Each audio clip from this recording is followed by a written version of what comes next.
నమస్కారం. మనం శ్రావణ మాసంలో ఉన్నాం. శ్రావణ మాసం లక్ష్మీ మాసం అనే చెప్పుకున్నప్పటికీ సర్వదేవతా మాసంగా కూడా చెప్పుకోవాలి. శ్రావణ సోమవారాలు శివార్చన, మంగళవారాలు గౌరీ అర్చన, శుక్రవారాలు లక్ష్మీ అర్చన, శ్రావణ శనివారాలు వెంకటేశ్వర స్వామిని అర్చించే రోజు, విష్ణు అర్చన చేసుకునే రోజు. శ్రావణ శనివారాన్ని విశేషంగా జరుపుకోవచ్చు. అయితే ఈ శ్రావణ మాసం లక్ష్మీ మాసం అని చెప్పుకుంటున్నాం మనం. దేవతలంతా కలిసి ఒక పెద్ద యజ్ఞం సంకల్పించారట ఒకప్పుడు. చేసిన తర్వాత ఈ యజ్ఞం మొదలుపెట్టాక సప్తర్షులు ఏమన్నారంటే, ఈ యజ్ఞ ఫలితాన్ని ఎవరైనా సర్వోత్కృష్టమైన దైవానికి సమర్పించాలని భావించారు. ఎవరు యజ్ఞ పురుషుడు అని భావిస్తే త్రిమూర్తుల్లో ఎవరో ఒకళ్ళని ఈ యజ్ఞంలో ఆయన ఈ మొత్తం యజ్ఞానికి ఆయన్ని అధిపతిని చేయాలని భావించారు. ఈ త్రిమూర్తుల్లో ఒకడు ఎవరు గొప్పవాళ్ళు అనేది తెలుసుకోవడం కోసం బ్రహ్మమానస పుత్రుడైనటువంటి భృగు మహర్షిని అందుకు పంపించారు. అయితే భృగువు ముందు బ్రహ్మలోకానికి వెళ్తే తండ్రిని ఎంత పిలిచినా ఆయన పలకలేదట. ఆయన సృష్టి క్రమంలో ఆయన హడావిడిలో ఆయన ఉన్నాడనమాట. సృష్టి చేసే పనిలో సరస్వతీదేవి వీణ వాయిస్తుంది. ఆయన వీణానాదం వింటూ తన బొమ్మలు చేసుకునే పనిలో మునిగిపోయాడు. దాంతో ఆయన విసుగు పుట్టింది. నువ్వు యజ్ఞపురుషుడిగా ఎట్లా పనికొస్తావు? పనికిరావు, నీకు అసలు దేవతార్చనే ఉండదు, అర్చనే ఉండదని స్వయంగా తండ్రినే శపించాడు భృగువు. ఆ తర్వాత ఆయన కైలాసానికి వెళ్ళాడు. కైలాసంలో శివపార్వతులు ఇద్దరు ఆయన తాండవము ఆమె లాస్యంలో మునిగి వాళ్ళిద్దరూ ఆనంద నృత్యం చేసుకుంటున్నారు. భృగువు ఎంత పిలిచినా వాళ్ళు పలకల. దాంతో ఆయనకి ఇట్లా లోలత్వంతో ప్రవర్తిస్తున్నావు కాబట్టి కేవలం లింగ రూప ఆరాధనే ఉంటుంది, నీకు సాకార రూప ఆరాధన ఉండదని పరమేశ్వరుని కూడా శపించాడు. ఈయన ఒక మహర్షి, ఈయనకి శపించాలన్న ఉద్దేశం కలిగింది. అట్లా అక్కడి నుంచి మూడో వ్యక్తి అయినటువంటి శ్రీ మహావిష్ణువుని పరిశీలించడం కోసం, ఆయన యొక్క పరిస్థితి ఏమిటో చూడడం కోసం భృగు మహర్షి వైకుంఠానికి వెళ్ళారు. వెళ్ళేసరికల్లా విష్ణువు లక్ష్మీదేవి వాళ్ళ ఆనందంలో వాళ్ళు ఉన్నారు. ఆయన నిద్రలో ఉన్నాడు. నిద్రావస్థలో ఆమె పాదాలొత్తుతూ మైమరపతోటి ఆవిడ ఉంది. ఉండేసరికల్లా ఆయన ఎంత పిలిచినా పలకట్లేదని కోపంతో మహావిష్ణువుని గుండెల మీద కాలుతోటి తన్నాడు. తన్నేసరికల్లా వెంటనే ఆయన లేచి, అయ్యో నీకు నా గుండెల మీద తన్నే, వక్షస్థలం రాతి కంటే కఠినంగా ఉండే నా వక్షస్థలం మీద తన్నేవు, ఇక్కడున్న మణులు మాణ్యాలు అన్నీ నీకు గుచ్చుకున్నాయేమో అని చెప్పి ఆ మహర్షికి పాదసేవ చేస్తూ ఆయనకి అహంకార చిహ్నంగా ఆయన అరికాల్లో ఉన్నటువంటి నేత్రాన్ని చిదిమేశాడట మహావిష్ణువు. దాంతో ఆయన వెంటనే భగవంతుడే తన పాదాలు పట్టుకున్నాడనే విషయాన్ని జ్ఞప్తికి వచ్చిందనమాట. అంతకుముందంతా నేను ఋషిని బ్రహ్మజ్ఞానం కలిగిన వాడిని అహంకరించింది. ఆ అహంకారంతో తండ్రిని, సాక్షాత్తు తనకి తండ్రి అయిన బ్రహ్మదేవుణ్ణి, తర్వాత సర్వలయంకారకరుడైనటువంటి పరమేశ్వరుణ్ణి కూడా శపించి ఈ మహావిష్ణువు మీద ఇటువంటి అవజ్ఞతోటి ప్రవర్తించానని చాలా సిగ్గుపడి బాధపడి ఏమనుకున్నాడంటే, ఈ యజ్ఞానికి యజ్ఞపురుషుడు మహావిష్ణువు అని నిర్ధారించుకుని వెళ్ళిపోయాడు. నిజానికి భృగు మహర్షి ఒక కల్పంలో మహాలక్ష్మికి తండ్రి, ఆమెను భార్గవి అంటారు. ఈ కల్పంలో ఈవిడ క్షీరసాగరం నుంచి ఉద్భవించిందనమాట. ఆమె కోపం పట్టలేకపోయింది. ఆయన నిన్ను తంతే నా స్థానమైన హృదయాన్ని తన్నాడు, నన్ను హృదయంలో పెట్టుకుంటానన్నావు నువ్వు, ఆ స్థానంలో తన్నాడు కాబట్టి నేను నీతోటి ఉండను, ఈ అవమానాన్ని నేను సహించలేనని వెళ్ళిపోయింది. పిల్లలు ఆయన మన కుమారుని వంటి వాడు శిశువు, మన శిశువు తంతే మనం కోపం తెచ్చుకుంటామా అని విష్ణువు బతిమలాడినా ఆవిడ ఒప్పుకోలేదు. నా శిశువైనా సరే నన్ను తనడానికి వీల్లేదని కోపగించుకుని వెళ్ళిపోయింది. ఆ వెళ్ళిపోయిన ఆవిడ భూమి మీద చేరి కొల్హాపూర్లో తపస్సు చేసుకుంటూ ఉండిపోయింది. ఈ లక్ష్మీదేవి వెళ్ళిపోయేసరికల్లా వైకుంఠం శూన్యమైపోయి మహావిష్ణువు ఆమె కోసం అని వెతుకుతూ భూలోకానికి వచ్చేసాడని, ఆ వచ్చేసిన భగవంతుడు మన అదృష్టం కొద్దీ మన తిరుమల కొండలలోనే ఉండిపోయాడు. భూమి చేసుకున్న అదృష్టం, భారతీయులు చేసుకున్న అదృష్టం, అందులోనూ తెలుగువారి అదృష్టం ఏంటంటే మహావిష్ణువు మన ప్రాంతానికి రావడం.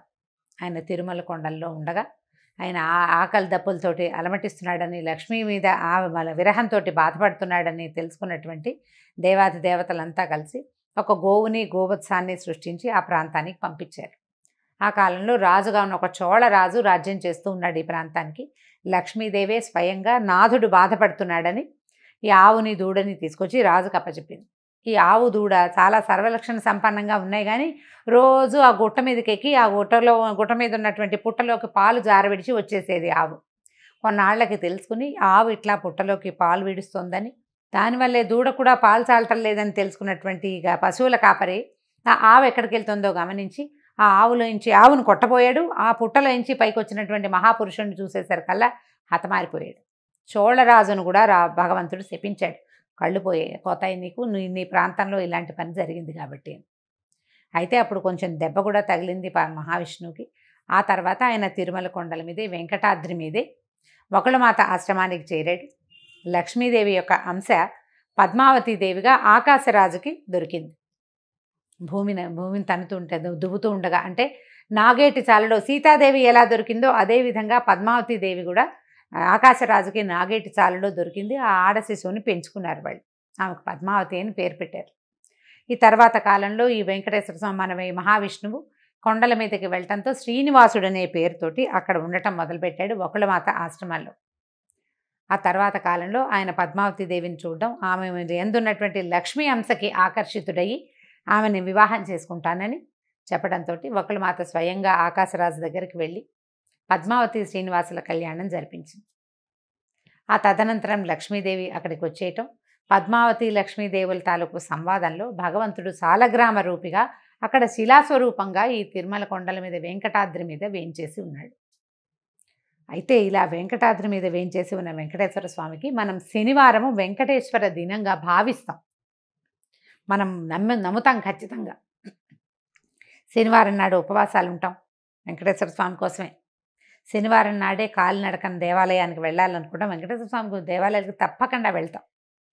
అయితే ఈ శ్రావణ మాసంలో ఇది అమ్మవారికి ప్రీతిపాత్రమైన మాసము, అది వెంకటేశ్వర సంబంధమైన మాసం అవడం వల్ల శనివారాల్లో గనక వెంకటేశ్వర స్వామి ఆరాధన చేస్తే ఈ 4 వారాలు విశేషమైన ఫలితం లభిస్తుంది.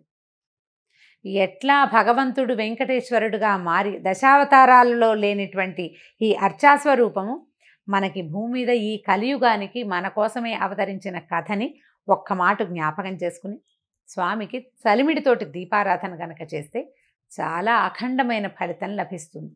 మనం చేసే ఈ శ్రావణ మాసపు దైవారాధనలో లక్ష్మీ అమ్మవారి ఆరాధన, శివారాధనతో పాటుగా ఇలా వెంకటేశ్వర స్వామి ఆరాధనని కూడా భాగంగా చేసుకోండి. మిగిలిన రోజులు కుదరకపోయినా శ్రావణ మాసంలో శనివారాలు 4 శనివారాలు ఒక పూట భోజనం, పగలు భోజనం చేసి రాత్రి భోజనం చేయొద్దు.